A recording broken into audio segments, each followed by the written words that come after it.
கலந்து கொள்ள பிரயாசப்படுங்கள். கர்த்தர் உங்களை ஆசீர்வதிப்பாராக. அல்லேலூயா, ஸ்தோத்திரம். தொடர்ந்து நாம் வசனத்துக்கு நேராக நம்ம சிந்தனைகளை திருப்பலாம். 2 கொரிந்தியரின் புஸ்தகம் 1வது அதிகாரம் 8வது வேதவசனத்தை ஒருவர் வாசிக்கலாம். 2 கொரிந்தியர் 1வது அதிகாரம் 8வது வேதவசனம். ஆகையால் சகோதரரே, ஆசியாவில் எங்களுக்கு நேரிட்ட உபத்திரவத்தை நீங்கள் அறியாதிருக்க எங்களுக்கு மனதில்லை. என்னவெனில் பிழைப்போம் என்கிற நம்பிக்கை அற்று போகத்தக்கதாக எங்கள் பலத்துக்கு மிஞ்சின அதிக பாரமான வருத்தம் எங்களுக்கு உண்டாயிற்று. 10வது வசனம். அப்படிப்பட்ட மரணத்தினின்றும் அவர் எங்களை தப்புவித்தார், இப்பொழுதும் தப்புவிக்கிறார், இன்னும் தப்புவிப்பார் என்று. அல்லேலூயா, ஸ்தோத்திரம். இந்த அப்போஸ்தலனாகிய பவுல் அவர் சொல்லுகிற வார்த்தைகள் ஒவ்வொன்றும் தன்னுடைய அனுபவத்தினுடைய பிரதிபலிப்பாக அவர் சபைக்கு சொல்லுகிறதை நம்ம பார்க்க முடிகிறது. என்ன வார்த்தை என்று சொன்னால், பிழைப்போம் என்கிற நம்பிக்கை அற்று போகத்தக்கதாக எங்கள் பலத்துக்கு மிஞ்சின அதிக பாரமான வருத்தம் எங்களுக்கு உண்டாயிற்று. பிழைப்போம் என்கிற நம்பிக்கை அற்று போக பண்ணும்படியாக பாரம். நம்முடைய வாழ்க்கையில் ஒவ்வொரு பகுதிகளிலேயும் நாம் பிழைப்போம், பிழைத்து இருப்பது தேவனுடைய ஒரு அனுக்கிரகம். நாம் பிழைப்பதற்காக அநேக காரியங்களை நாம் செய்கிறோம். நாம் உயிர் வாழ வேண்டுமானால் பிழைக்க வேண்டும். அல்லேலூயா, ஸ்தோத்திரம். பலத்துக்கு மிஞ்சின அதிகமான பாரம். அநேக நேரத்தில் தப்பி பிழைப்போம் என்கிற நம்பிக்கை இல்லாத ஒரு நெருக்கடி நமக்கு வருகிறது. சில பிரச்சனைகளை தப்பி பிழைப்போமா என்கிற நம்பிக்கை இல்லை. சில போராட்டத்தில் தப்பி பிழைப்போமா என்கிற நம்பிக்கை இல்லை. சில நெருக்கடிகள் வருகிற போது இந்த நெருக்கத்திலிருந்து எனக்கு எப்படி தப்பிக்க முடியும் என்று சொல்லுகிற ஒரு பயங்கரமான போராட்டம் வருகிறது. பாருங்க, இந்த மாதிரி பவுல் அவர் பயங்கரமான ஆபத்துகளை சந்திக்கிறார். அந்த ஆபத்துகள் வருகிற போதெல்லாம் அவருடைய மனதிலே ஒரு யோசனை வருகிறது, இந்த போராட்டத்தில் நம்ம தப்பவே முடியாது. அல்லேலூயா, அல்லேலூயா, ஆமென், ஸ்தோத்திரம். லீஸ்திரா பட்டணத்திலே கல்லெறிந்து போட்டார்கள். ஆனால் கல்லறிந்து அவன் செத்து போயிட்டான்னு சொல்லி எல்லாரும் நம்பக்கூடிய அளவுக்கு கல்லறிந்து அப்படி குற்றுயிராக போட்டுவிட்டு போய்விட்டார்கள். அப்பொழுது பவுல் நினைத்திருக்கிறார், நான் தப்பி பிழைப்பேனா என்கிற நம்பிக்கை கிடையாது. ஸ்தோத்திரம். அந்த நம்பிக்கை இல்லாத சூழ்நிலை தான் கர்த்தர் மறுபடியும் தப்பி பிழைக்க வைத்தார். அல்லேலூயா, ஆமென். அதே போல இன்னொரு வசனத்தை வாசிங்க. அப்போஸ்தலர்களின் புஸ்தகம் 27வது அதிகாரம்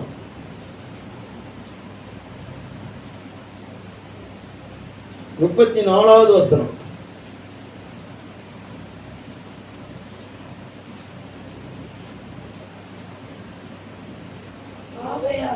ஆகையால் போஜன பண்ணும்படி உங்களை வேண்டிக் கொள்ளுகிறேன்.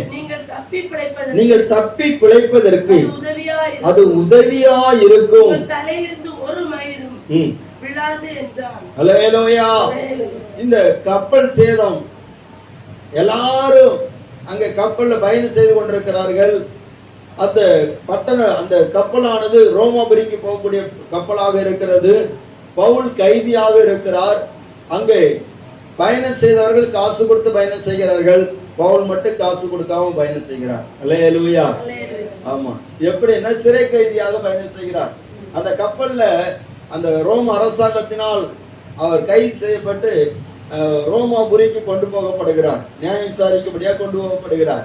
அந்த நேரத்தில் பவுல் சில ஆலோசனைகள் சொன்னார். இப்ப போவாண்டாம், இப்ப காற்று தெண்டல் அடிக்குது, இந்த தெண்டலை நம்பி நீங்க போகாதீங்க, பெரிய ஒரு பிரச்சனை வரப்போகுதுன்னு சொல்லி பார்த்தாரு.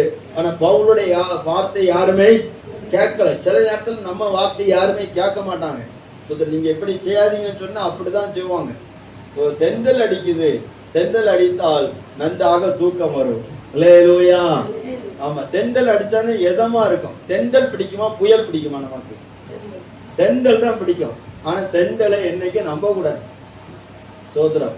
அந்த தென்றல் அப்படியே புயலா மாறதுக்கும் வாய்ப்பு உண்டு, சூறாவளியா மாறதுக்கும் வாய்ப்பு உண்டு. அதனால தென்றல் அடிக்கும் போது சோதரம் நம்ம அதிலே மயங்கிடக்கூடாது. நம்ம அதுல இன்னும் நம்மை ஆயத்தப்படுத்தி கொள்ள வேண்டும். பாருங்க, இந்த பவுல் சொன்ன வார்த்தை யாரும் கேட்கல. உடனே மத்திய தரைக்கடல்ல எல்லாரும் பயணம் செய்ய ஆரம்பித்தாங்க. கொஞ்ச நேரத்துல ஒரு பெரிய காற்று வந்து மோதுகிறது. அந்த காற்று வந்து மோதின போது பயங்கரமாக எல்லாரும் பாதிக்கப்படுறாங்க. 14 நாளாக சூரியனும் பார்க்க முடியல, சந்திரனையும் பார்க்க முடியல, நட்சத்திரங்களை பார்க்க முடியல. பயங்கர இருட்டு தான் பார்க்க முடிந்தது. அதே நேரத்துல பயங்கர மழையும் பெருங்காற்றும் பார்க்க முடிந்தது. இவங்களுக்கு யாருக்குமே தப்பி பிழைப்பு என்கிற நம்பிக்கையே இல்லாமல் போய்விட்டது. அல்லேலூயா, அல்லேலூயா. அவங்க அந்த இருந்த கப்பல் கூட அது ஒரு பக்கத்துல உடைந்து தண்ணி கூட உள்ள ஆரம்பித்தது. பயங்கரமான ஒரு நெருக்கடியான நிலைமை, போராட்டமான நிலைமை. இந்த நிலைமையில கூட பவுல் சுத்திரம் தப்பி பிழைப்போம் என்கிற அந்த நம்பிக்கை இல்லாத சூழ்நிலையிலையும் கர்த்தர் மேல் நம்பிக்கை வைக்கிறார். அல்லேலூயா, அல்லேலூயா. சோதரம் மற்றவங்களுக்கெல்லாம் நம்பிக்கை இல்லை. இந்த பவுலுக்கும் நம்பிக்கை இல்லாத சூழ்நிலையிலையும் அவர் கர்த்தர் மேல் நம்பிக்கையினால கர்த்தர் இவரை தப்பி வைத்தது மட்டுமல்ல, இவரோடு இருந்த எல்லாரையும் ஆண்டவர் தப்பி பிழைக்க பண்ணினார். அல்லேலூயா. அப்ப நம்மளை ஆண்டவர் பிழைக்க வச்சிருக்கிறார்னா, பாவத்திலிருந்து பிழைக்க வச்சிருக்கிறார், பல ஆபத்துகளிலிருந்து பிழைக்க வச்சிருக்கிறார், பல போராட்டத்திலிருந்து பிழைக்க வச்சிருக்கிறார். டெப்ரேஷன் ஸ்தோத்திரம், அது மன அழுத்தங்கள், நம்முடைய வாழ்க்கையில பல மன பாரங்கள் வந்து நம்மளை அழுத்தி கொண்டே இருக்கிறது, கவலைகள் வந்து அழுத்தி கொண்டே இருக்கிறது. இதுல நான் எப்படி தப்புவேன், இந்த பிரச்சனை நான் எப்படி தப்புன்னு சொல்லி நினைக்கிற போது கர்த்தர் அதுல இருந்து நம்மளை தப்பு வைக்கிறார். அல்லேலூயா. நம்மளை பிழைக்க பண்ணுகிற தேவன் எதன் சொல்லி இருக்கிறது ஸ்தோத்திரம். மத்தேயு சுவிசேஷம் 6வது அதிகாரத்துல தேவன் அவைகளை என்ன செய்கிறார்? பிழை கூட்டுகிறார். வாசிங்க வசனம் 6வது அதிகாரம் 26வது வசனம். ஆகாயத்து பட்சிகளை கவனித்து பாருங்கள், அவைகள் விதைக்கிறதும் இல்லை, அறுக்கிறதும் இல்லை, களஞ்சியங்களை சேர்த்து வைக்கிறதும் இல்லை, அவைகளையும் உங்கள் பரமபிதா நினைச்சாரு பிழை கூட்டுகிறார். அல்லேலூயா. அவைகளை பார்க்கல நீங்க விசேஷித்தவங்க, அற்பமா எண்ணப்படுகிற ஆகாயத்து பறவைகளையும் தேவன் பிழை கூட்டுகிறார்னா, அவைகளை பார்க்க விசேஷித்தவர்களாக தேவ சாயலா படைக்கப்பட்ட நம்மை ஆண்டவர் அதிசயமாக நடத்துவார். அல்லேலூயா, அல்லேலூயா. சோத்ரம். உங்க குடும்பத்துல குறைவு இருக்குதா, கஷ்டம் வருதா, ஆகாயத்து பறவைகளை கொஞ்சம் கவனித்து பாருங்க. அதை எப்படி ஆண்டவர் ஆச்சரியமா பிழைப்பட்டுக்கிறார். சோத்ரம். அதை எப்படி ஆண்டவர் ஆச்சரியமா நடத்துகிறார். அவைகளுக்கு ஒரு நம்பிக்கை வரக்கூடிய அளவுக்கு ஆண்டவர் கொடுக்கிறாரு.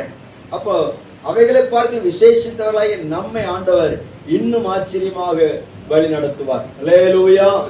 கர்த்தருடைய பரிசுத்த நாமம் மகிமைப்படுவதாக. யோபு 14வது அதிகாரம் 14வது வசனத்துல யோபு ஒரு வார்த்தை சொல்லுகிறார். வாசிங்க.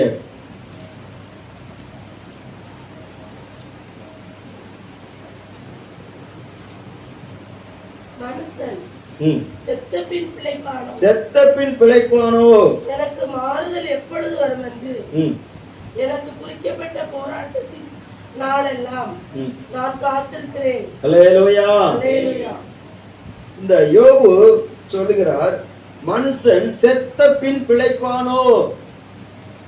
அப்ப எல்லாருக்கும் ஒரு கேள்வி வருது, செத்த பின் பிழைக்க முடியுமா? முடியுமா முடியாதா? அல்லேலூயா. முடியும் சொல்றவங்க ஒரு ஆளில் சொல்லுங்க வைப்போம். அல்லேலூயா. முடியாதுன்னு சொல்றவங்க ஒரு ஆளில் சொல்லுங்க வைப்போம். எதுக்கு வம்பு? எதுக்குமே சொல்லாம இருந்ததுன்னு ஸ்தோத்திரம், நல்லதுதான் அப்படின்ட்டு நம்ம இருக்கிறோம். பாருங்க, யோபுக்கு ஒரு கேள்வி. அவர் சொல்லுகிற தன்னுடைய நண்பர்களை பார்த்து சொல்கிறார், மனுஷன் செத்த பின் பிழைப்பானோ? செத்த பிறகு எவன் பிழைப்பான்? ஒருத்தனை பிழைக்க மாட்டான். ஸ்தோத்திரம். ஒரு மரத்தை குறித்தாவது நம்பிக்கை இருக்கும். அது செத்த பிற்பாடு தண்ணீர் வாசனையினால் அது துளிர்க்கும். ஆனா மனுஷனுக்கு முடிவு ரொம்ப பரிதாபம். அல்லேலூயா. ஆமா, மனுஷன் செத்த பிற்பாடு ஒண்ணுக்குமே உதவ மாட்டான். அவன் பிழைக்கவே முடியாது அப்படின்னு ஒரு நிர்பந்தமான நிலைமையில தான் இருக்கிறது. மனிதன் செத்த பின் பிழைப்பானோ? ஆண்டவர் நம்மளை பிழைப்பூட்டுகிற தேவன், நம்ம பிழைக்கப்படுகிற தேவன். நல்லா கவனிங்க. மனுஷன் செத்த பின் பிழைப்பானோ என்கிற அந்த கேள்விக்கு யோபு இன்னொரு வசனத்துல ஒரு வார்த்தை சொல்லுகிறார். யோபு 19ஆம் அதிகாரம் 25ஆம் வசனத்தை வாசிங்க.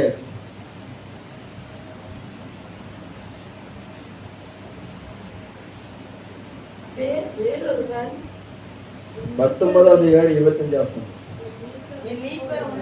என் மீட்பர் உயிரோடு இருக்கிறார், அவர் கடைசி நாளிலே பூமி மேல் நிற்பார் என்று நான் அறிந்திருக்கிறேன். இந்த என் தோல் முதலானவைகள் அழுகி போன பின்பு அல்லேலூயா, அவரை நானே பார்ப்பேன். அந்நிய கண்கள் அல்ல, என் கண்களே அவரை காணும். அல்லேலூயா. மனுஷன் செத்த பின் பிழைப்பானோ என்கிற கேள்வியோடு அவர் காத்திருக்கிறார். ஸ்தோத்திரம். அப்படின்னா நான் சாகிறதுக்கு முன்னாடி ஆண்டவர் என்னை பிழைக்க பண்ணிடுவார் அப்படின்னு ஒரு எதிர்பார்ப்போடு போராட்டத்தின் நாளெல்லாம் காத்திருக்கிறேன்னு சொல்றாரு. அதே யோபு அந்த 19ஆவது அதிகாரம் வருகிற போது அவர் சொல்லுகிறார், என் மீட்பர் உயிரோடு இருக்கிறார். அல்லேலூயா. கை தட்டக்கூடாதா? அல்லேலூயா. என் மீட்பர் உயிரோடு இருக்கிறார், அவரை நான் பார்ப்பேன். அந்நிய கண்களே, என் சொந்த கண்களே அவரை காணும். ஸ்தோத்திரம். என் மாமிசம் அழிந்து போகலாம், அழுகி போகலாம், என் தோழர்கள் கருத்து போகலாம், ஆனாலும் நான் அவரை பார்ப்பேன். ஸ்தோத்திரம். அவர் பிழைத்திருக்கிறபடினால் நானும் பிழைத்திருப்பேன். அல்லேலூயா. அவர் உயிரோடு இருக்கிறபடினாலே நானும் உயிரோடு இருக்கும்படிக்கு அவர் என்னை பிழைக்க பண்ணுவார். ஸ்தோத்திரம். இந்த உலகத்திலே நம்ம பிழைக்க பண்ணுகிறது தேவன் தான், மரித்தாலும் பிழைக்க பண்ணுகிறது தேவன் தான். என்னை விசுவாசிக்கிறவன் மரித்தாலும் பிழைப்பான். அல்லேலூயா. உயிரோடு இருந்து என்னை விசுவாசிக்கிறவன் மரியாமலும் இருப்பான். அதான். அப்ப நம்ம பிழைக்கப்படுகிற தேவன் அவர். அவர் நம்ம பிழைக்கப்படுகிற தேவன். தப்பி பிழைப்போம் என்கிற நம்பிக்கை இல்லாத இடத்துலதான் கர்த்தர் நம்ம பிழைக்கப்படுகிறார். நம்பிக்கை இல்லை. அல்லேலூயா. சில பிள்ளைகளை குறித்து சொல்லுவாங்க, அவன் பிழைச்சுக்கிடுவான், அவனுக்கு நல்ல புத்தி இருக்குது, திறமை இருக்குது, அறிவு இருக்கு, அவன் பிழைச்சிருவான், அவன் பிழைச்சிருவான். என்ன, அவளுக்கு நல்ல வாழ்க்கை கிடைச்சிது, அதனால அவன் நினைச்சிருவான், பிழைச்சிக்கிடுவான் அப்படி சொல்றாங்க. ஆனா நம்மளை பார்த்து யாராவது பிழைச்சிக்கிடுவாங்கன்னு சொல்லி சொன்னதுன்னு சொன்னா, நீ பிழைச்சிக்கிடுவேன்னு சொன்னதை விட நாசமா போன்னு சொல்லி சொல்றவங்க தான் சுந்தரம். நிறைய பேர் சொல்றதுக்கு நமக்கு உரிமை இல்லை, அதை தான் நம்ம அதிகமா காதுல கேட்கிறோம். நீ எல்லாம் தேடுற கேஸே கிடையாது. அல்லேலூயா. ஆமா, ஸ்தோத்திரம். என்ன பார்த்து சொல்லி இருக்கிறாங்க, ஸ்தோத்திரம், நீ தேடிக்கிடவே மாட்ட அப்படிங்கிறாங்க. ஸ்தோத்திரம். இதே போல நம்மளை பார்த்து சொல்றாங்க, உன் குடும்பம் தேரவே செய்யாது, உன் குடும்பம் உன் தனிப்பட்ட வாழ்க்கை தேரவே செய்யாது, நீ பிழைச்சிக்கிடவே மாட்ட, உன் பிள்ளைகள் பிழைச்சிக்கிடவே மாட்டாங்க. ஆனா எப்படி யார் என்ன சொன்னாலும் பிரச்சனை இல்லை, ஆகாயத்து பறவைகளை பிழைப்புட்டுக்கிற அவர் தானே. அவருடைய சாயலால் உருவாக்கப்பட்டவனும் அவருடைய சாயலால் ஸ்தோத்திரம் வழி நடத்தப்படுகிறவர்கள், அவருடைய இரத்தத்தினால் மீட்கப்பட்டவர்கள் நம்மை ஆண்டவர் விசேஷத்தெல்லாம் வைத்திருக்கிற போது நம்மை பிழைப்புட்டுகிறவர் தேவன். அல்லேலூயா. பிழைக்க தெரியாதவன் தான், ஆனா பிழைக்கப்படுகிறவர் தேவன். அல்லேலூயா. அல்லேலூயா. ஸ்தோத்திரம். வாய் இருந்தாதான் பிழைக்க முடியும்பாங்க, வாய் இருந்தாதான் பிழைக்க முடியும். நமக்கு அந்த வாயெல்லாம் கிடையாது. ஸ்தோத்திரம். ஆனா ஆண்டவர் நம்மளை பிழைப்பூட்டுகிறார். அப்போ தேவன் நம்மை பிழைப்பூட்ட வேண்டுமானால், பிழைக்க பண்ண வேண்டுமானால், ஸ்தோத்திரம், நாம் என்ன செய்ய வேண்டும்? யாரை ஆண்டவர் பிழைப்பூட்டுகிறார், பிழைக்க பண்ணுகிறார் என்பதை தான் அந்த நாளிலே நாம் தேவ சமூகத்திலே தியானிக்க போகிறோம். அல்லேலூயா, ஸ்தோத்திரம். கர்த்தருடைய நாமம் எப்பொழுதாக. சங்கீதம் 119 சங்கீதத்திலே தாவீது சொல்கிறான், நான் பிழைத்திருக்கும்படிக்கு உம்முடைய இரக்கங்கள் எனக்கு கிடைப்பதாக. வசனம் எங்க இருக்குது? ஸ்தோத்திரம். சரி, நான் பிழைத்திருக்கும்படிக்கு 77 வாசிங்க. நான் பிழைத்திருக்கும்படிக்கு உமது இரக்கங்கள் எனக்கு கிடைப்பதாக. தாவீது ஜெபம் பண்றான், ஆண்டவரே நான் பிழைத்திருக்கும்படிக்கு உம்முடைய இரக்கங்கள் எனக்கு கிடைப்பதாக. ஆதியாகமம் 17வது அதிகாரம் 18வது வசனத்துல இங்க ஆபிரகாம் ஜெபம் பண்றார். என்ன ஜெபம் பண்றாருன்னா, இஸ்ரவேல் உமக்கு முன்பாக பிழைப்பானாக. அல்லேலூயா. யாரு? இஸ்மவேல். இஸ்மவேல் சொன்னா ஈசாக்குக்கு பதிலாக பிறந்த முதல் மகன் தான் யாரு? இஸ்மவேல். ஆகாருடைய மகன், அடிமை பெண்ணுடைய மகன் இஸ்மவேல். அவனுக்காக ஒரு வாக்குத்தத்தமும் கிடையாது. அல்லேலூயா. அவனை குறித்து ஒரு வாக்குத்தத்தமும் ஆபிரகாமுக்கு சொல்லப்படவில்லை. அப்பதான் இவர் ஜெபம் பண்றார், ஆண்டவரே இஸ்மவேல் உமக்கு முன்பாக பிழைப்பானாக. அப்பதான் ஆண்டு சொல்றாரு, அவனுக்காக நீ பண்ணின விண்ணப்பத்தை நான் கேட்டேன், அவனும் ஒரு ஜனக்கூட்டமாக மாறுவான். அல்லேலூயா, அல்லேலூயா. அப்போ அவர் ஜெபம் பண்றார், சொல்ற இஸ்மவேல் இந்த சுதந்திரத்துக்கு தகு புறமானவனா இருந்தாலும் அவனும் பிழைப்பானாகன்னு சொல்லப்பட்டிருக்கிறது. உபாகமத்தின் புஸ்தகம் 33வது அதிகாரம் 6வது வசனம் சொல்லப்பட்டிருக்கிறது. ரூபனை குறித்து சொல்லப்பட்ட அந்த வசனத்தை வாசிங்க வைப்போம். உபாகம் 33:6.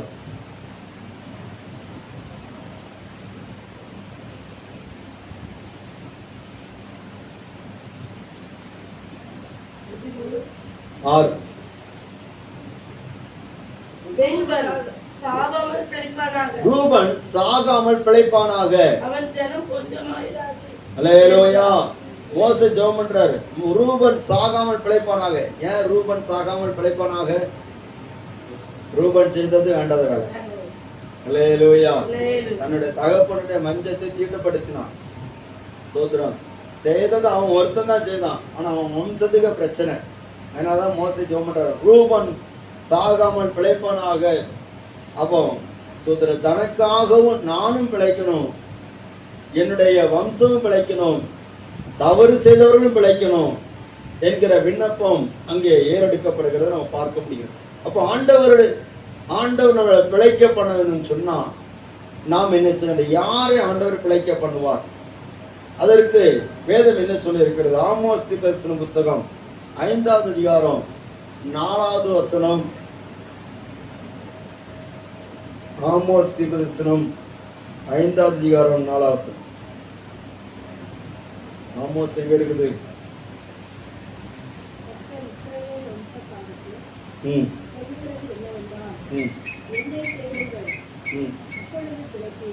அல்லேலூயா.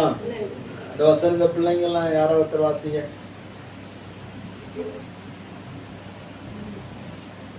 சீக்கிரமா. ஆமோஸ் 5:4 வசனம். பிடிக்கலையோ?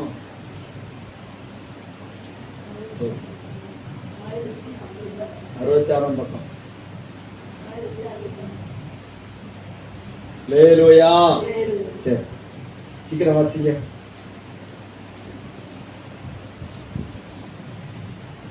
கர்த்தர் இஸ்ரவேல் புத்திரருக்கு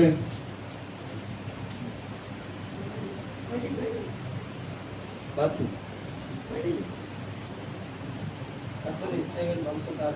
கர்த்தர் இஸ்ரவேல் வம்சத்தாருக்கு சொல்லுகிறது என்னவென்றால், என்னை தேடுங்கள் அப்பொழுது பிழைப்பீர்கள். அடுத்த வசனம், பெத்தேலை தேடாதேயுங்கள், கில்காலிலும் சேராதேயுங்கள், பெயர்செபாவுக்கு போகாதிருங்கள். ஏனென்றால் கில்கால் சிறையிருப்பாகவும் பாழான ஸ்தலமாகவும் போகும். அடுத்த வசனம், கர்த்தரை தேடுங்கள் அப்பொழுது பிழைப்பீர்கள். இல்லாவிட்டால் பெத்தேலில் இருக்கிற ஒருவராகிலும் அவிக்கப்படாத அக்கினி யோசேப்பின் வீட்டில பற்றி. அல்லேலூயா. எல்லாரும் கவனமா இருக்கணும். பிள்ளைங்களாம் வசனத்தை கவனிக்கணும். சரியா? வசனம் எடுத்துன்னு வாசிக்கணும். பாருங்க, ஆண்டவர் இஸ்ரவேல் வம்சத்தாருக்கு சொல்லுகிற ஒரு வார்த்தைன்னு சொன்னா, என்னை தேடுங்கள் அப்பொழுது பிழைப்பீர்கள். ஆண்டு சொல்கிறாரு, என்னை தேடுங்க. நீங்க பெத்தேலை தேடாதீங்க, உங்களுக்கு வசதியான இடத்தை தேடிட்டு இருக்காதீங்க, கில்காலை தேடாதீங்க, ஸ்தோத்திரம், பெயர் சபாவை தேடாதீங்க. பெத்தேலிலே அங்க ஒரு கன்றுக்குட்டி வைக்கப்பட்டிருந்தது. ஸ்தோத்திரம், பெயர் சபால ஒரு கன்றுக்குட்டி வைக்கப்பட்டிருந்தது. பாருங்க, கில்காலிலேயும் அவர்கள் தேவனுக்கு பிரியமில்லாத காரியங்களை வைத்துக் கொண்டிருந்தார்கள். அதனால ஆண்டு சொல்றாரு, இதெல்லாம் சிறைப்பட்டு போய்விடும், நீங்க தேவனை தேடுங்க. அல்லேலூயா. புண்ணிய ஸ்தலங்களை தேடி ஓடாதிருங்கள், பழக்கப்பட்ட இடங்களை தேடி ஓடாதிருங்கள், கர்த்தரை தேடுங்கள், கர்த்தரை தேடுங்கள் அப்பொழுது பிழைப்பீர்கள். பாருங்க, நம்ம ஆண்டவரை உண்மையா தேடணும். அல்லேலூயா. வேதம் சொல்லி இருக்கிறது, தேவனை தேடுகிற உணர்வுள்ளவன் உண்டோ என்று பார்க்க கர்த்தரின் செய்தார், மனுபுத்திரரை கண்ணோக்கினார். நாம் அதிகாலையிலே பார்க்கிற போது பறவைகள் எல்லாம் சத்தம் போடுகிறது, மிருக ஜீவன்கள் எல்லாம் சத்தம் போடுகிறது, படைத்தவரை தேடுகிறது. ஆனால் நாம் ஸ்தோத்திரம் எந்த அளவுக்கு தேடுகிறோம் என்பதை நாம அறிந்து கொள்ளலாம். அல்லேலூயா. அவரை தேடணும். அவரை தேட தேடதான் அவர் நம்முடைய குடும்பங்களை ஆசீர்வதிப்பார், நம்முடைய வாழ்க்கையை ஆசீர்வதிப்பார். ஸ்தோத்திரம், கர்த்தருடைய நாமம் மையப்படுவதாக. ஏசாயா தீர்க்கதரிசன புஸ்தகம் 55:6 சொல்லப்பட்டிருக்கிறது. வாசிங்க, ஏசாயா 55:6.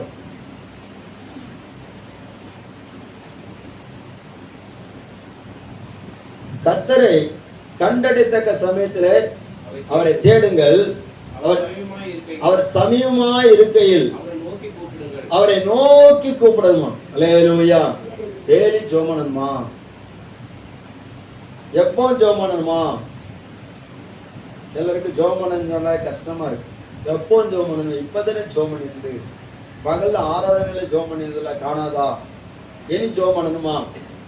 அல்லேலூயா. எப்பொழுதும் அவரை தேடணும்.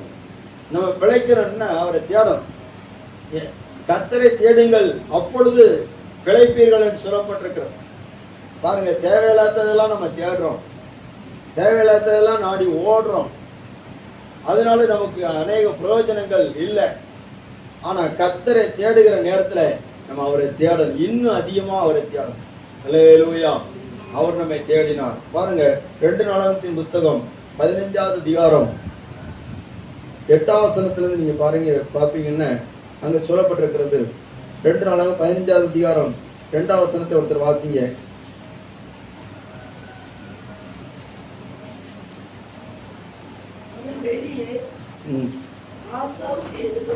ஆசாவுக்கு எதிர்கொண்டு போய் அவனை நோக்கி, ஆசாவே, யூதா பென்யமீன் கோத்திரத்து மனுஷரே, கேளுங்கள், நீங்கள் கர்த்தரோடு இருந்தால் அவர் உங்களோடு இருப்பார், நீங்கள் அவரை தேடினால் உங்களுக்கு வெளிப்படுவார், அவரை விட்டீர்களாகில் அல்லேலூயா. நீங்கள் கர்த்தரோடு இருந்தால் அவர் உங்களோடு இருப்பார். ஏன் தெரியுமா? நம்ம பிழைக்க கூடாது, நம்மளை ஏதாவது ஒரு பிரச்சனையில அகப்படுத்தி நம்முடைய ஆத்துமாவை சாகடிக்க வேண்டும் சொல்லியே பிசாசு ரொம்ப போராடிட்டு இருக்கிறான். அல்லேலூயா. எதிராளி காத்து கொண்டிருக்கிறான் உள்ளே நுழைவதற்கு, நம்முடைய எதிர்காலத்தை அழித்து விடுவதற்கு எதிராளி காத்து கொண்டிருக்கிறான்.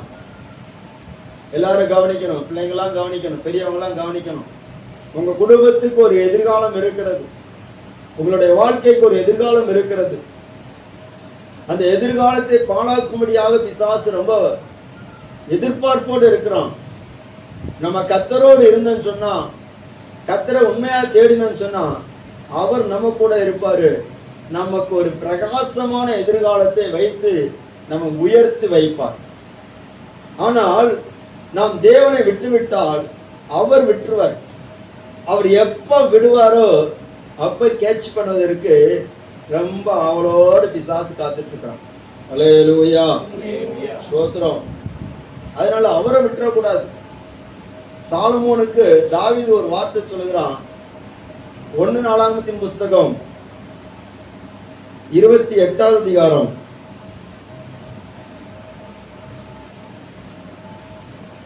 9வது வசனம். என் குமாரனாகிய சாலமோனே. கொஞ்சம் நிறுத்துங்க. எல்லாரும் அந்த வசனத்தை எடுங்க பார்ப்போம். 1 நாளாகமம் 28 4 வசனம் தானே, 9வது வசனம். எல்லாரும் வசனத்தை எடுத்துடுங்க, ஒரு ஆள் வசனம்.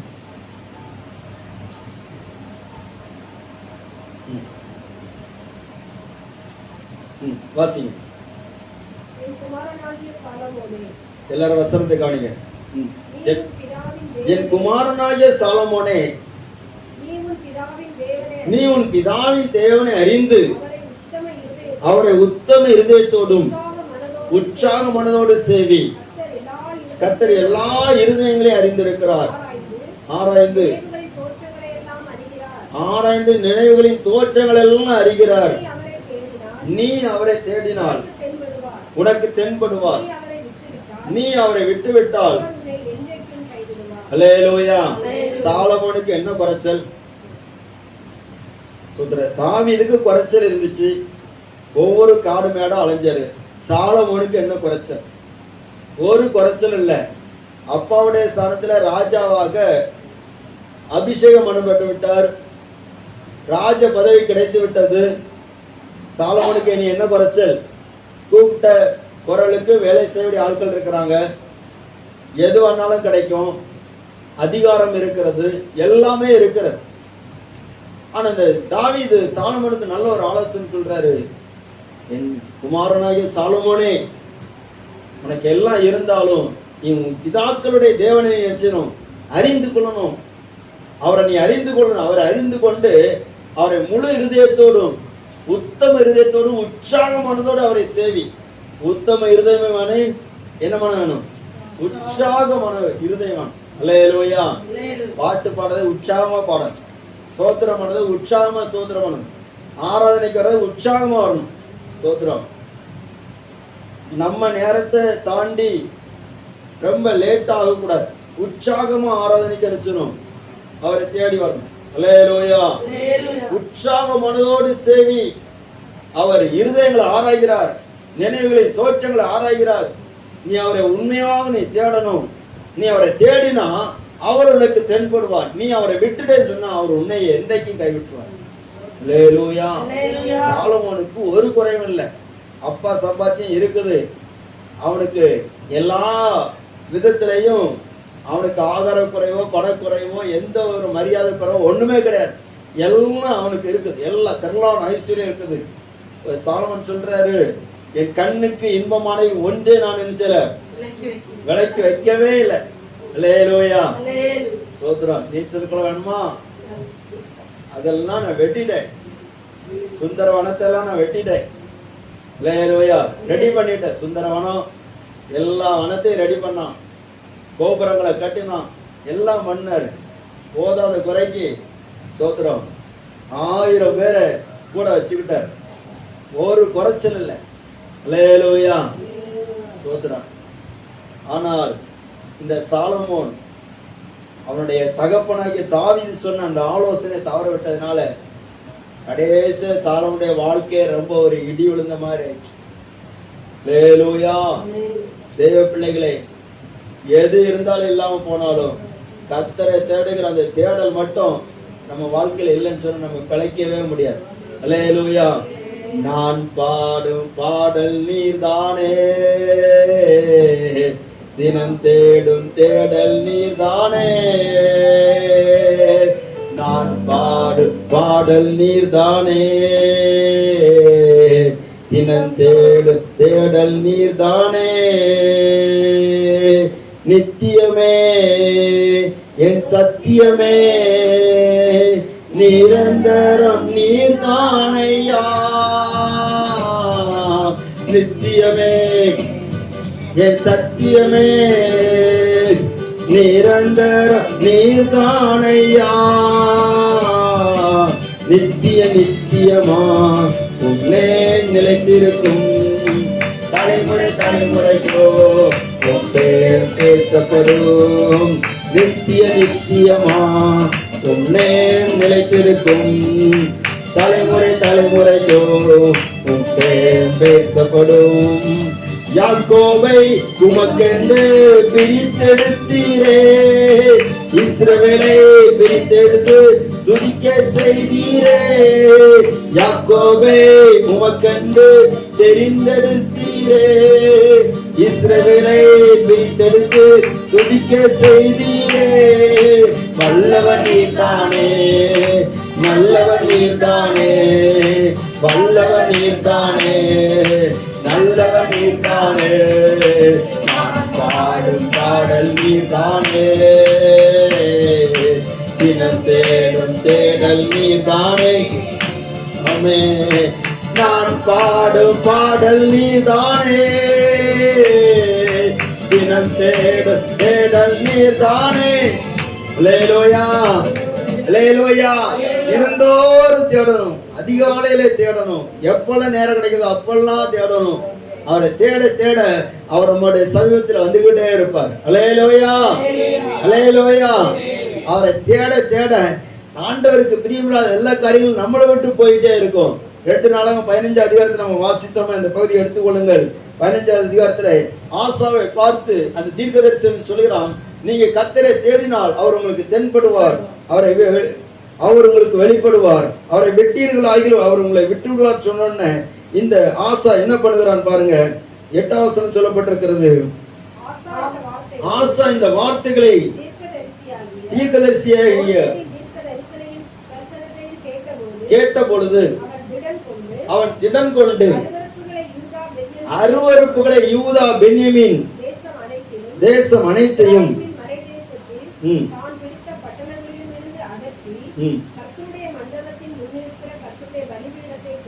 கவனிங்க. அதாவது தேவனை தேடுகிற போது அகற்ற வேண்டியவர்களை அகற்றணும், புதுப்பிக்க வேண்டியவர்களை புதுப்பிக்கணும். அல்லேலூயா. சும்மா ஆண்டவரை தேடுறோம் ஆண்டவரை தேடுறோம்னு சொல்லக்கூடாது. எதெல்லாம் அவருக்கு அருவருப்பா இருக்குதோ அது எல்லாவற்றையும் அகற்றணும். பெருமை அகற்றணும், கோபத்தை அகற்றணும், வஞ்சகத்தை அகற்றணும், விக்கிரகத்தை நமக்குள்ளால என்னென்ன விக்கிரகம் இருக்குதோ அதெல்லாம் அகற்றி நம்முடைய இருதயத்தை புதுப்பிக்கணும். அல்லேலூயா. புதுப்பித்து என்ன பண்ணணும்னு சொன்னா 12ஆம் வசனம் சொல்லப்பட்டிருக்கிறது, தங்கள் பிதாக்களின் தேவனாகிய கர்த்தரை தங்கள் முழு இருதயத்தோடும் தங்கள் முழு ஆத்மாவோடும் சிறியோர் பெரியோர் ஸ்ரீ புருஷர்கள் எல்லாரும் இஸ்ரவேலின் தேவனாகிய கர்த்தரை தேடாதவன் எவனோ அவன் கொலை செய்யப்பட வேண்டும் என்றும் ஒரு உடன்படிக்கை செய்து மகா சத்தத்தோடும் கம்பீரத்தோடும் பூரிகைகளோடும் எக்காலங்களோடும் கர்த்தருக்கு முன்பாக ஆணையிட்டார்கள். அல்லேலூயா. பெரிய ஒரு ஆணையே போட்டுட்டாங்க. அவ்வளவு உறுதியா ஆண்டவரை தேடுவோம்னு சொல்றாங்க. முழு இருதயத்தோடும் முழு ஆத்மாவோடும். அல்லேலூயா. முழு இருதயத்தோடு கர்த்தரை தேடுறீங்களா? கர்த்தர் நிச்சயமாக நம்ம பிழைக்க பண்ணுவான். அவரை தேடுகிறவன் பிழைப்பான். விக்கிரகத்தை நாடுகிறவன் வெட்கப்படுவான். உலகத்தை தேடுகிறவன் வெட்கப்படுவான். மனுஷரை தேடுகிறவன் ஏமாற்றப்படுவான். ஆனால் கர்த்தரை தேடுகிறவன் அவன் பிழைப்பான். அல்லேலூயா, அல்லேலூயா. இன்னும் அதிகமா ஆண்டவரை தேடணும். என்ன இனி வருகிற நாட்கள் கொஞ்ச நாட்களாக இருக்கிறது, கொடூரமான நாட்களாக இருக்கிறது. ஆண்டவரை தேட வேண்டிய நேரத்தில் உண்மையாய் தேடும்.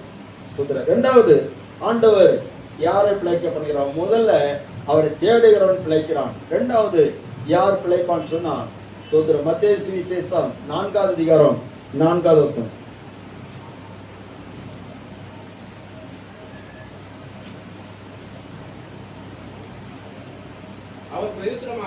அவர் பிரதியுத்தரமாக மனுஷன் அப்பத்தினாலே மாத்திரமல்ல தேவனுடைய வாயிலிருந்து புறப்படுகிற ஒவ்வொரு வார்த்தையினாலும் பிழைப்பான் என்று எழுதியிருக்கிறதே என்றார். அல்லேலூயா, ஸ்தோத்திரம். கர்த்தருடைய நாமம் இப்பொழுதாக பாருங்க.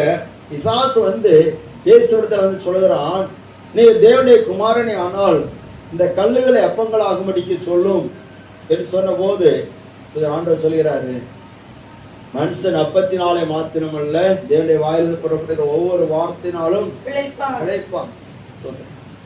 நீ அப்பத்தினால் பிழைக்கிறத சொல்லிட்டு இருக்கிற, சாப்பாட்டினாலதான் பிழைக்க முடியும்னு சொல்லி நினைச்சிட்டு இருக்கிற.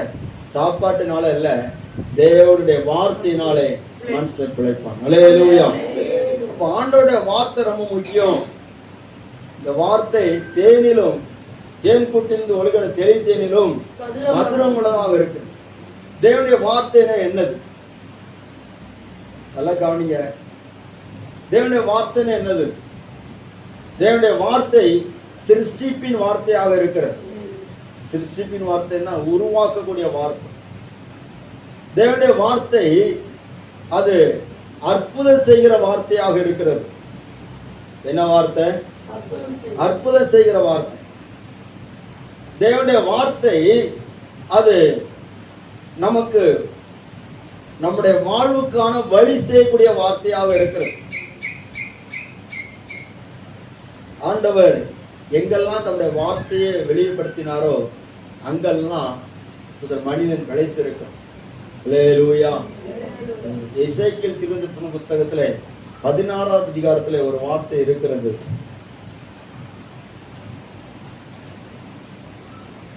எசேக்கியேல் 16வது அதிகாரம்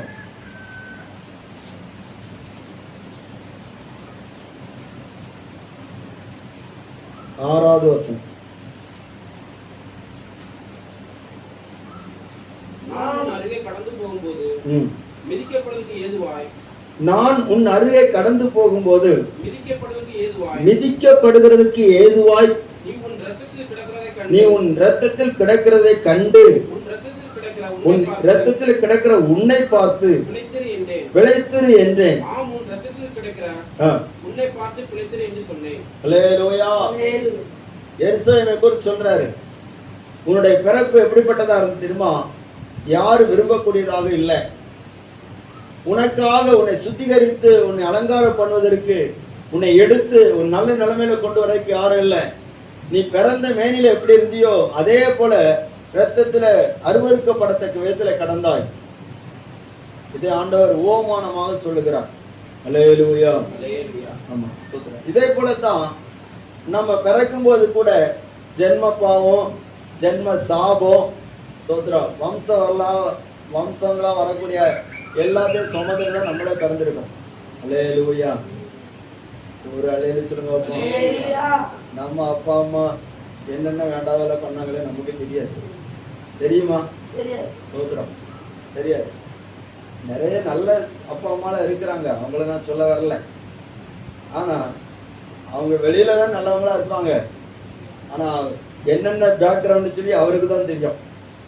அப்ப அதை நீக்கி சுத்திகரிப்பதற்கு யாருமே நம்ம மேல இரக்கம் காட்டல.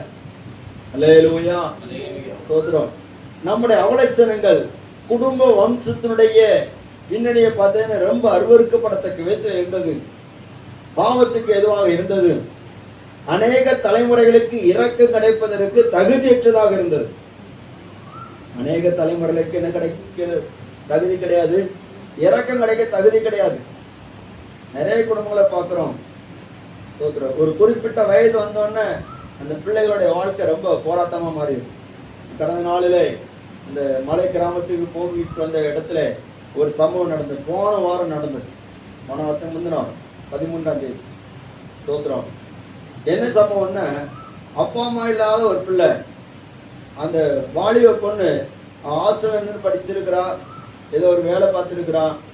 அவளை ஒருவன் நம்பிக்கைக்காக அவளோடு பேசி அவளை நம்ப வைத்திருக்கிறான். அவளோடு நேரத்தை செலவழித்திருக்கிறான். கடைசியில் அந்த பொண்ணு தன்னை திருமணம் செய்யும்படியாக அவனை ரொம்ப கட்டாயப்படுத்தியிருக்கிறாள். ஸ்தோத்திரம். அந்த சூழ்நிலையில இவன் சொல்லுகிறான், நீ என்ன ஜாதின்னு தெரியாது, ஆனா எங்க வீட்டில் உள்ளவங்களாம் வேற பொண்ணு பார்க்குறாங்க, ஆனால் உன்னை கல்யாணம் பண்ண முடியாது அப்படின்னு அவன் மறுப்பு தெரிவிக்கிறான். அவள் ரொம்ப ஒரு நிர்பந்தமான நிலைமை, உன்னை விட்டு எனக்கு யாரும் கிடையாது, நான் உன்னது நம்பிதான் எல்லா காரியத்தையும் நான் ஒத்துழைத்தேன் என்று சொல்லி அவள் ரொம்ப ஒரு பரிதாபமான நிலைமையில் அவனோடு பேசி கொண்டிருக்கிற போது நேராக அந்த மலைப்பகுதியை கொண்டு போயிட்டான். அமைதி சிலையை கூட்டு போய் ஸ்தோத்திரம் அவளை கொண்டு போட்டான். பெட்ரோல் ஊற்றி கொளுத்தி விட்டான். ரொம்ப பரிதாபம். அந்த இடங்களை பார்க்கும்போது அந்த மரங்கள் எல்லாம் கரிஞ்சு போய் நிக்குது. ரொம்ப பரிதாபமா இருந்தது. இப்படி எத்தனையோ பேருடைய குடும்பங்கள் அழிக்கப்படுகிறது, வம்சங்கள் அழிக்கப்படுகிறது. அந்த பொண்ணுடைய வயிற்றுல ஒரு குழந்தை கூட இருந்தது, ஆண் குழந்தைன்னு சொல்லி போஸ்ட் பாட்டத்தில் சொல்லியிருக்கிறாங்க. ரொம்ப ஒரு பரிதாபம்.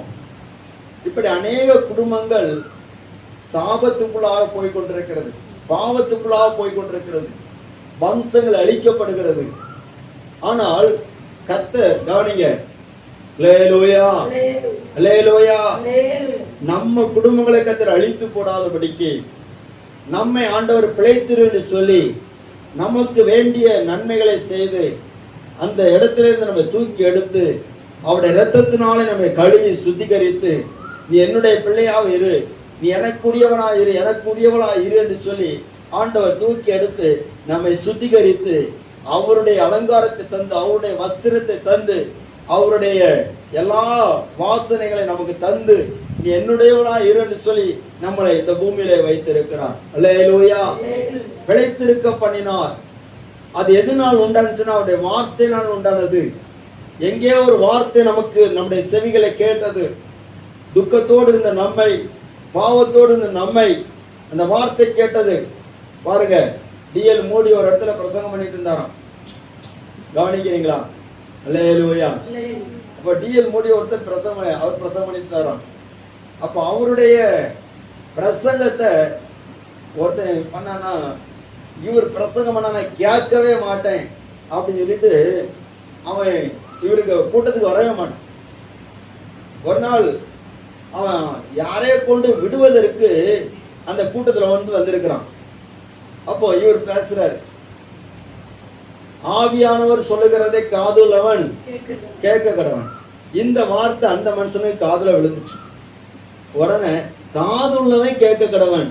அப்ப காது இருந்துச்சுன்னு கட்டாயம் கேட்டது ஆகணும்னு சொல்லிட்டு அவன் காது திறந்து கேட்டான். அன்னைக்கு ரட்சிக்கப்பட்டான். அவன் அந்த டிஎல் மோடியோடு கூட ஊழியத்துக்கு ரொம்ப உறுதுணையாட்டு மாறிட்டான். அல்லேலூயா அல்லேலூயா. ஆண்டோடைய வார்த்தை நம்மளை தூக்கி எடுக்குது. அந்த வார்த்தை மட்டும் நமக்கு கிடைக்காட்டா நம்ம என்னைக்கோ பிசாசு விழுங்கியிருப்பான். அன்பான தேவனுடைய பிள்ளைகளே, இந்த வார்த்தையினாலதான் நம்ம பிழைக்க முடியும். ஸ்தோத்திரம். ஓசியா தீர்க்கதரிசன புஸ்தகம் 9வது அதிகாரம் 2வது வசனத்தை பார்க்கும்போது அங்கே ஆண்டவர் என்ன சொல்லுகிறார்?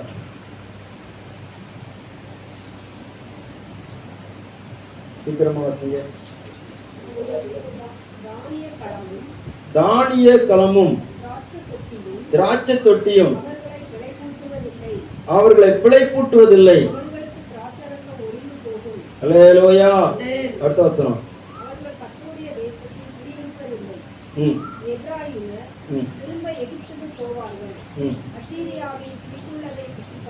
அல்லேலூயா.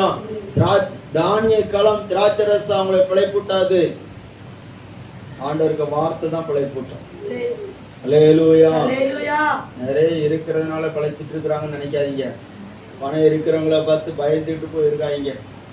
அவங்க பிழைக்கிறத விட நம்மளதான் ஆண்டவர் பிழைப்பூட்டு இருக்கிறார். அல்லேலூயா. அவங்களுக்கு தப்பி பிழைப்புங்கிற நம்பிக்கை கிடையாது. ஆனா நமக்கு தப்பி பிழைச்சிருவோம், பிழைச்சிட்டோம் என்கிற நம்பிக்கை இருக்குது. அந்த நம்பிக்கை இருக்கிறவங்க ஒரு ஆளு சொல்லுங்க வைப்போம். அல்லேலூயா. எப்படியா நான் தப்பி பிழைச்சிருவேன், தப்பி பிழைச்சிட்டேன், தண்ணி தெரித்தது என்று சொல்லி சொல்லலாம். என்ன தேவனுடைய வார்த்தை, தேவனுடைய வார்த்தை பாருங்க. அப்ப தேவனுடைய வார்த்தையினால் பிழைப்பான்னு சொன்னா இது நமக்கு அற்புதம் செய்கிற வார்த்தை. கவனிங்க, நமக்கு வாழ்வு கொடுக்கிற வார்த்தை, நம்ம பிழைப்பூட்டுகிற வார்த்தை. ஸ்தோத்திரம். அதே நேரத்துல இந்த வார்த்தை நம்மளை எச்சரிக்கும். என்ன செய்யும்? எச்சரிக்கும், ஆறுதல் படுத்தும். அநேக இடத்துல நம்ம உடைஞ்சு போயிருக்கிற நம்மளை ஆறுதல் படுத்தும். ஸ்தோத்திரம். சோர்ந்து போன நேரமெல்லாம் தூக்கி என்னை வாக்கு தந்து தேற்றி நீரே. பாடுறோம்ல, அல்லேலூயா. சோர்ந்து போன நேரம் எல்லாம் இந்த வார்த்தை தூக்கி நிறுத்தி வாக்கு தந்து நம்மளை தேற்ற. ஸ்தோத்திரம். பவுல் ரொம்ப பலவீனத்துல ரொம்ப சோர்ந்து போயிட்டார். அவர் ஜெபம் பண்றார். உடனே சுகம் கிடைச்சிருன்னு சொல்லிட்டு இவர் எதிர்பார்த்தார். ஆனா ஆண்டவர் வார்த்தை சொல்லி அவரை பலப்படுத்தி விட்டார். அல்லேலூயா. என்ன சொன்னாரு? என் கிருபை உனக்கு போதும், பலவீனத்தில் என் பலம் பூரணமாய் விளங்கும். இதுதான் பவுலை பலப்படுத்தினார். இந்த பவுலை தேவன் அவரை பலப்படுத்தினதுனால பிலிப்பிய சபைக்கு சொல்றாரு, என்னை பலப்படுத்துற கிறிஸ்துவினாலே எல்லாவற்றையும் செய்ய எனக்கு பலன் உண்டு. சிறைச்சாலைகளுக்கு சொல்றேன். அப்போ தேவனை தேடும் போது நாம் பிழைக்க முடியும். இரண்டாவது, தேவனுடைய வார்த்தைக்கு நாம் செவி கொடுக்கிற போது, தேவனுடைய வார்த்தையை கை கொள்ளும் போது, தேவனுடைய வார்த்தையை கனம் பண்ணுகிற போது நம்ம பிழைக்க முடியும். சில பேர் ஆண்டவருக்கு வார்த்தையை மதிக்க மாட்டாங்க. ஸ்தோத்திரம். அல்லேலூயா. மதிக்க மாட்டாங்க. பார்வோன் அப்படிதான் செய்தான். கர்த்தர் யார்? அவருடைய வார்த்தை கேட்கறது அவர் யாரு? யாத்திராமத்தின் புஸ்தகம் 5ஆம் அதிகாரத்துல இருக்குது. சொன்ன உடனே வசனத்தை எடுத்துருக்கணும். நீங்க 5ஆம் அதிகாரத்துல அங்க சொல்லப்பட்டிருக்கிறது 3ஆம் வசனம். அப்பொழுது அவர்கள் எபிரேயருடைய தேவன் எங்களை சந்தித்தார். நாங்கள் 2ஆம் வசனம் வாசிங்க.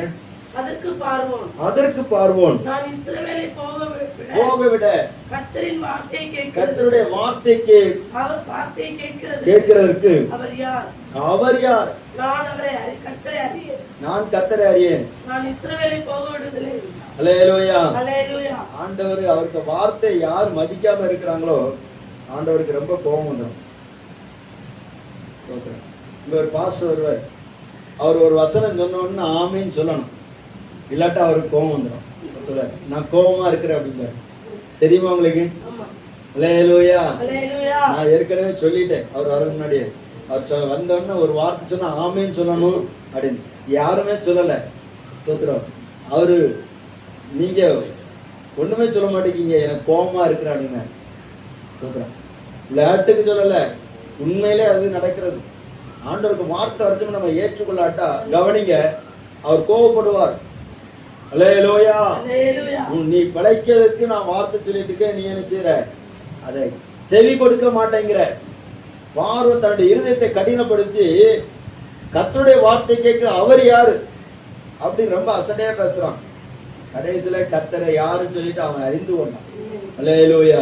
செங்கடல்ல எல்லாம் அழிஞ்சு போச்சு பத்தில அவர் அறிந்து கொள்கிறான்.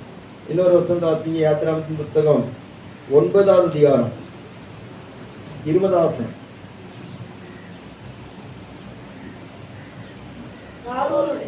பார்வோனுடைய ஊழியக்காரரில் எவன் கர்த்தருடைய வார்த்தைக்கு பயப்பட்டானோ அவன் தன் வேலைக்காரரையும்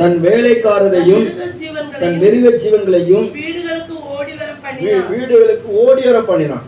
எவன் கர்த்தருடைய வார்த்தையை மதியாமல் போனானோ அவன் தன் வேலைக்காரையும் தன் மிருக ஜீவன்களையும் வெளியிலே விட்டு விட்டான். கவனிங்க, அடுத்த வசனம் இருக்குது. கல்மலை வந்து எல்லாத்தையும் அடிச்சு மதிச்சவன் பயந்தவன் எல்லாத்தையும் உள்ள கொண்டு வந்து அவனும் உள்ள வந்துட்டான்.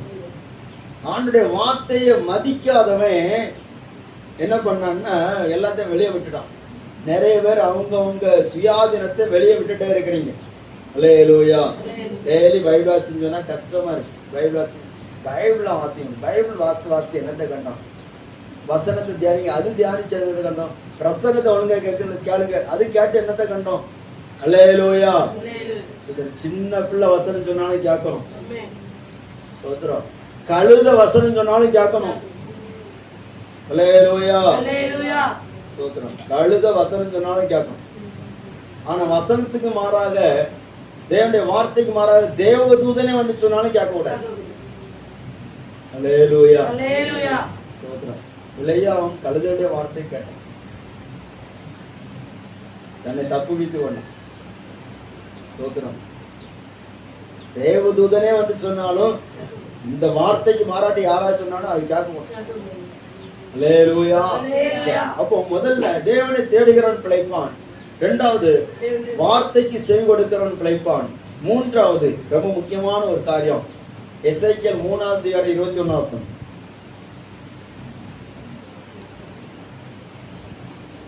சீக்கிரமா வாசிங்க. 3:21. நீதிமான் பாவம் செய்யாதபடிக்கு நீ நீதிமானை எச்சரித்த பின்பு ம், அவன் பாவம் செய்யாவிட்டால் ம், அவன் பிழைக்கவே பிழைப்பான். ம், அவன் எச்சரிக்கப்பட்டால் ம். நீயும் உன் ஆத்துமாவை தப்புவித்தாய். அல்லேலூயா. அல்லேலூயா. சரி, 17வது வசனத்துல இருந்து நீங்க படிப்பீங்கன்னா ஒரு காரியத்தை புரிந்து கொள்ள முடியும். நம்ம பிழைக்கணும்னு சொன்னா நம்ம மூலம் மற்றவங்களை பிழைக்க வைக்கணும். அல்லேலூயா. அல்லேலூயா. துன்மார்க்கன் சாகிறது எனக்கு எவ்வளவு வேணும் பிரியமும். பிரியமோ, அவன் மனம் திரும்பி பிழைப்பதே விரும்புறேன்னு சொல்றாரு. ஆமென். அப்போ துன்மார்க்கனை அவனை பிழைக்க வைக்கணும், பாவம் செய்கிறவனை பிழைக்க வைக்கணும், நீதிமான் தவறி போறான்னு அவனையும் அதுல இருந்து எச்சரித்து பிழைக்க வைக்கணும். அல்லேலூயா. அவங்கள பிழைக்க வைக்காம நம்ம பிழைக்கலாம் நினைச்சா நடக்கிற விஷயம் கிடையாது. அல்லேலூயா. அல்லேலூயா. மொத்தத்துல என்னது? ஆத்துமாதாயம் பணம். ஒருத்தன் பாவத்துல அழிஞ்சே இருக்கிறான், குடிச்சு வெறிச்சு அழிஞ்சு போயிட்டே இருக்கிறான். கவனிங்க, விக்கிரக ஆராதனை செய்து அழிந்து போயிட்டே இருக்கிறான். அவன் நமக்கு தெரியுது இவன் எப்படி போனா அழிஞ்சிருவான்னு தெரியுது. அவனை எச்சரிக்காம இருந்தாலோ அவனுக்காக பரிதவிக்காமல் இருந்தாலோ அந்த இரத்த பலியை கர்த்தர் நம்மிடத்துல கேட்பார். அவன் தன் அக்கிரமத்திலே சாவான், அவன் இரத்த பலியை நான் உன்னிடத்துல கேட்பேன்னு சொல்லுகிறார். அல்லேலூயா. அல்லேலூயா. நம்ம பிழைக்கணும்னு மற்றவங்களை பிழைக்க வைக்கிறோமா? ஸ்தோத்திரம். ஒரு இடத்துல ஒரு சின்ன ஏதாவது ஒரு பிரச்சனை வந்துட்டு சொன்னா, ஒரு மரணம் வந்துட்டு இருந்ததுன்னா, இது இவங்க பாவத்துக்கு தான் வந்த தண்டனைன்னு சொல்லி நம்ம சொல்லுகிறோம். யாராவது தற்கொலை பண்ணிட்டாங்கன்னு சொன்னா, ஸ்தோத்திரம், நம்ம அதை குறித்து அல்லேலூயா எல்லாரும் கவனிக்கிறீங்களா? ஒரு அல்லேலூயா சொல்லுங்க எல்லாரும். அல்லேலூயா. அல்லேலூயா. அல்லேலூயா. உற்சாகமா சொல்லுங்க. அல்லேலூயா. அல்லேலூயா. ஸ்தோத்திரம். மற்றவங்களை பிழைக்க வைக்கணும். துன்மார்க்கன் சாகிறது எனக்கு எவ்வளவு வேணும் பிரியம் இல்லை. அவனுடைய பாவத்தை சுட்டி காட்டுவதற்கு நமக்கு ஒரு பாரம் வேணும், நமக்கு இருதயத்தில் ஒரு கரிசனை வேணும். இந்த மனுஷன் சாகுறானே ஆண்டவரே, இந்த மனுஷன் தேவனுக்கு பிரியமுள்ள அருவருப்புகளை செய்து செய்து செய்து என் ஆத்மா அழித்து கொண்டிருக்கிறானே. இந்த நீதிமான் தன்னுடைய நீதியை நம்பி தேவனுக்கு துக்கப்படுத்தி பாவம் செய்துட்டு இருக்கிறானே. அதை சொல்ல வேண்டியது நம்முடைய கடமை. நான் உன்னை காவல்காரனா வைத்திருக்கிறேன் எசேக்கியேலே, தேவனுடைய பிள்ளையே, நீ பிழைக்க வேண்டுமானால் சாகருடைய சாவை நான் விரும்புகிறதில்லை, அவன் மனம் திரும்பி பிழைப்பதை நான் விரும்புகிறேன். அதற்கு ஸ்தோத்திரம், நீதான் அவனுக்கு வழிகாட்ட வேண்டும். அல்லேலூயா. அல்லேலூயா. வலது கைக்கும் இடது கைக்கும் வித்தியாசம் அறியாத 120,000 மணிபுத்திரரையும் எண்ணிறைந்த மிருக ஜீவன்களாகிய ஸ்தோத்திரம் மிருக ஜீவன்கள் நிறைந்த இந்த நினிவேயைக்காக நான் பரிதவியாமல் இருப்பேனோ?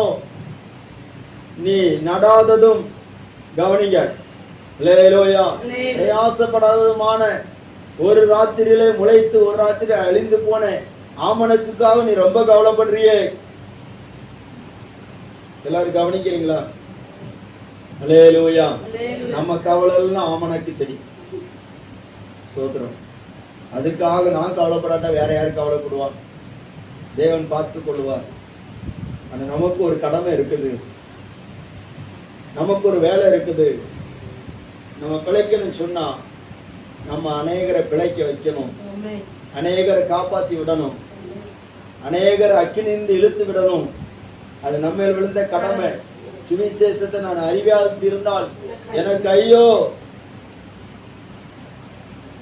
ஆராதனை முடிஞ்சு நம்ம சும்மா இருக்கக்கூடாது. வாரத்துல ஒரு காயாவது சிலரையாவது நம்ம சந்திக்கணும், சிலருக்காவது சுவிசேஷம் சொல்லணும். எதிர்ப்புகள் வரும், ஆனாலும் அவங்க மேல ஒரு பரிதாபத்தை காட்டித்தான் ஆகணும். அல்லேலூயா. அல்லேலூயா. ஸ்தோத்திரம். இனி நம்ம ஞாயிற்றுக்கிழமை நம்ம சும்மா இருக்க போறது கிடையாது. நம்ம ஒவ்வொரு காரியங்களா நம்ம நியமிச்சு செய்ய போகிறோம். கர்த்தர் நமக்கு அது கிருபை தருவார். ஸ்தோத்திரம். பாருங்க, அப்போ மற்றவர்களை பிழைக்க வைக்கணும். நீ பிழைச்சு. பவுல் அதான் செய்தாரு. அவர் மட்டும் பிழைக்கல, மற்றவங்களையும் பிழைக்க வச்சார். அல்லேலூயா. அல்லேலூயா. சொல்லப்போனா 276 பேர் அந்த படகுல இருக்கிறாங்க. அத்தனை பேருக்கும் சுவிசேஷம் அறிவிச்சிட்டார். சந்தர்ப்பம் பார்க்கிறார். ஏசப்பா பத்தி சொல்ல முடியுமா? சொல்லிடணும். அவன் நரகத்துக்கு போக கூடாதுன்னு சொல்லிட்டு அவனுக்காக ரத்தம் சின்ன ஒருத்தர் இருக்கிறாரு, அதை பத்தி சொல்லணும். கடைசியாக யார் பிழைப்பான்னு சொன்னா எபிரேயர் 10:38 சொல்லப்பட்டிருக்கிறது, விசுவாசத்தினாலே நீதிமான் பிழைப்பான். அல்லேலூயா. அல்லேலூயா. விசுவாசத்தினாலே நீதிமான் பிழைப்பான். நம்ம விசுவாசத்தை காத்து கொள்ளணும். ஸ்தோத்திரம். முதலாவது தேவனை தேடுகிறவன் பிழைப்பான். இரண்டாவது தேவனுடைய வார்த்தைக்கு செவி கொடுக்கிறவன் பிழைப்பான். மூன்றாவது மற்றவர்களை பிழைக்க வைக்கிறவன் பிழைப்பான். நான்காவது விசுவாசத்தினால் நீதிமான் பிழைப்பான். நம்ம எல்லாரும் ஜெபம் பண்ணுவோம்.